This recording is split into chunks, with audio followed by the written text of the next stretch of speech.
Ang erectile dysfunction ay isang kondisyon na kung saan ang isang lalaki ay hindi makamintain ng isang stable at satisfying erection. Ito ay tinatawag din na impotence. Ang erectile dysfunction ay apektado ng edad, kaya nagiging common ito sa mga kalalakihang 40 years old and above.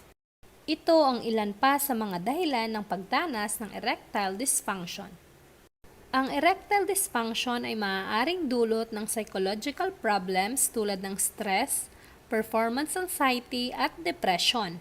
Ito ay maaaring dulot din ng psychological problems o complication ng pagkakaroon ng mga sakit tulad ng atherosclerosis, blood vessel damage dahil sa hypertension, diabetes, stroke, multiple sclerosis, at back and pelvic trauma na direktang sumisira sa nerves. Ito ay